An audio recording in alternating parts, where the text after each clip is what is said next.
Experts gathered for the pre-national budget speech roundtable hosted by Deloitte agree that while there have been some green shoots, South Africa's financial position remains constrained.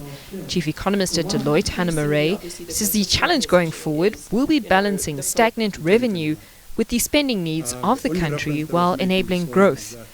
Murray outlines the risk of fiscal slippage could lead to an even higher budget deficit, which is expected to stand at over 75% of GDP. That said, I think a lot of good momentum, particularly in terms of economic reforms, which has also come through in the MTBPS, particularly also looking at the second phase of Operation Vulindlela, ultimately broadening some of the reforms that are already underway.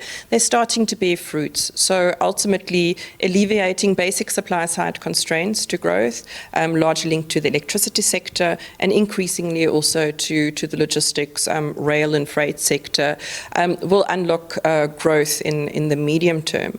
Some experts have raised questions about the funding sources for the spending outlined in the State of the Nation address.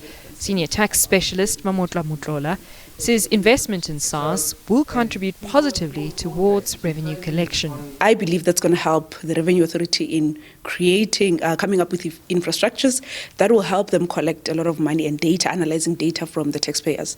So from a company's perspective, I believe that, being February, a lot of companies have year ends or aligned with their financial reporting. They'll be submitting a lot of returns, a lot of provisional tax returns, so there will be a lot of collections from that perspective.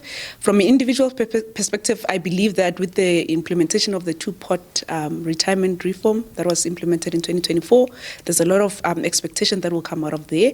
I'm looking forward to see whether SARS will meet their revenue for the current year. Meanwhile, the director focusing on life sciences and healthcare at Deloitte, Wesley Solomon, weighed in on the implementation of the NHI. In terms of funding, first governments should look at how do they currently spending their money on programs such as from central services, etc. And the provincial funding we expect to be decreasing over time and substituted to fund NHI activities. That'll mostly be centered on decentralized type of activities. So in your contracting units for primary health care will be a small enclosed area where the people know their needs, know what's required to run that cup. I could call it a cup, and then funding gets decanted from the Provincial Department of Health into funding those activities. We fund a lot already, and there's a lot of money available for NHI. At the same time, experts anticipate an ongoing debate on the implementation of the SRD grant, which could deepen the fiscal crisis. Nosipho Khatebe, SABC News, Johannesburg.